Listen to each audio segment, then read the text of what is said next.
Assalamu alaikum. It's nice to see you again as we continue to understand how we can bring the divine into our daily lives by incorporating the characteristics of the 99 names of Allah subhanahu wa ta'ala into improving our relationships with our family and with our spouses. The name that we're going to discuss today is Al-Khafid, which means the humbler.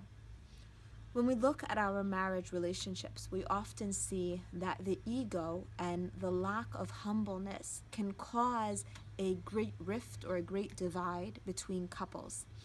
When we talk about someone being humble, it means being able to incorporate a recognition of how replaceable we all are, or how in this dunya, in this world of billions of people, we are a speck, a drop in the ocean.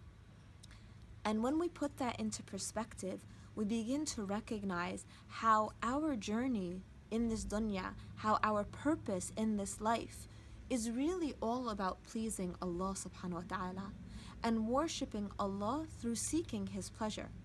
And within our marriage relationship, each action that we take can be a form of worshiping Allah when we seek to please Allah by pleasing our spouse. What does it mean to please our spouse?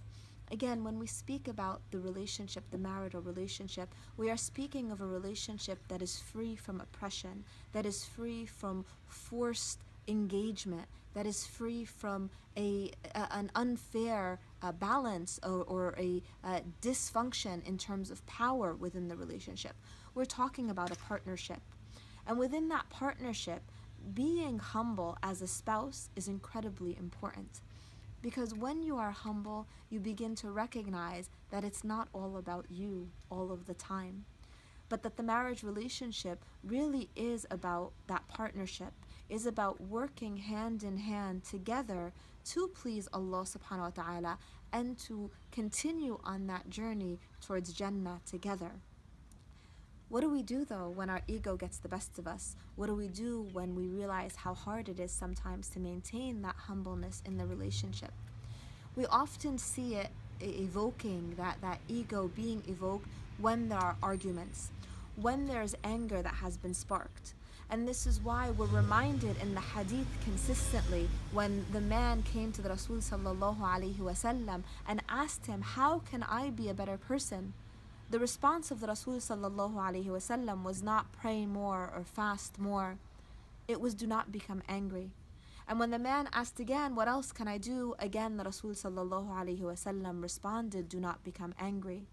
And then a third time he asked, and a third time the response was, do not become angry. Because it is in those moments of anger that we lose control of the self, and the ego rears its head when we insist on being right, when we insist on not apologizing, when we insist on not recognizing the wrong that we may have done in the relationship, and instead only see the wrong that the other may have committed. That's not a relationship of equilibrium. That's not a partnership. That's a relationship of ego. So I ask that Allah subhanahu wa ta'ala, the Al-Khafid, the humbler, allows our hearts to remain humble in our relationships with our spouses and with all that we interact with, because it is through that humbleness that we get closer and closer to the beloved Creator.